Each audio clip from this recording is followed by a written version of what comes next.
Here's another very toxic plant that I honestly can't believe that I haven't talked about before, the Gympie Gympie plant. The Gympie Gympie plant is a plant in the nettle family. If you're familiar with nettles, you know they're not very fun. This is like a nettle on steroids. It's native to Australia, because of course it is, as well as a couple other miscellaneous places, but it's known as being one of, if not the most painful plants in the world, so much so that one of its nicknames is the suicide plant. And interestingly, this plant is more venomous than it is poisonous, venom being injected, poison being ingested. That is due to these bad boys. These are little hair-like spikes that cover the entire surface of the Gympie Gympie leaves. So these are responsible for injecting the toxin into the body. When you come in contact with mostly the leaves, these little spikes break off and the toxic compounds enter your body. After you touch these, you feel a immediate, very bad, stinging, burning sensation, which hurts a lot.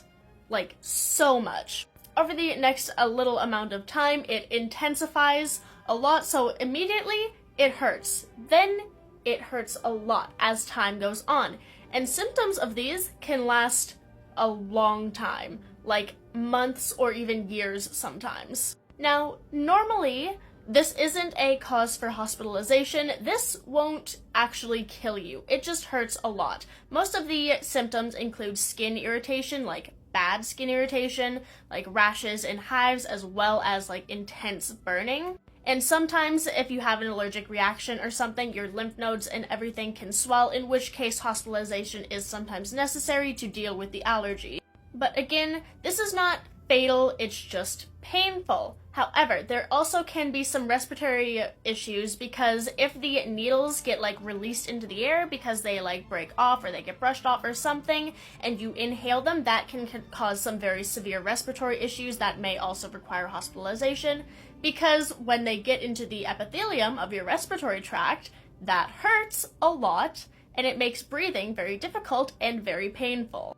Now, these plants have a wide variety of toxins in them that basically stimulate the nerve system into sending a lot of painful nerve signals, being like, this is bad, this is very, very, very bad. These compounds, while we don't 100% sure know all of them and all of their properties, they are very painful and also very stable because even like old, crispy, dry leaves, like on the forest floor, if you touch those, they will still cause this reaction.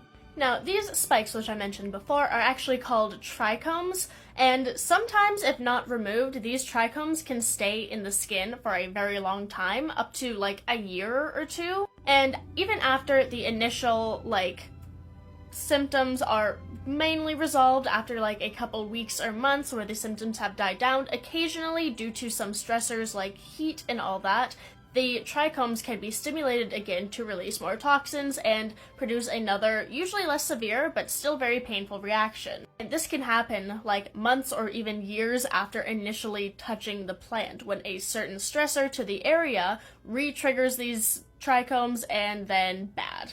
Now, while there isn't really a specific treatment per se, there are things you can do to help with this, including initially using tape or glue or something to try to apply to the affected area and remove as many of these trichomes as possible to reduce the amount of toxins getting into the body. But again, that only does so much because, like I said before, even initially just brushing up against the plant, that is enough to cause a very severe reaction. And then after like mechanical removal of those trichomes, there's not really a ton you can do other than like apply like some creams and stuff to try to relieve the pain, but mostly you just have to wait it out. That's kind of the only thing you can do, and hope you don't have an allergic reaction or anything which would require hospitalization. But again, most of the time, you just have to wait, which sucks because it often causes sleep disturbances because it just hurts so much you can't get to sleep. It affects quality of life quite a bit. And yeah, overall, it's just a very bad experience. So if you see these like anywhere, for the love of God, do not even like look at them.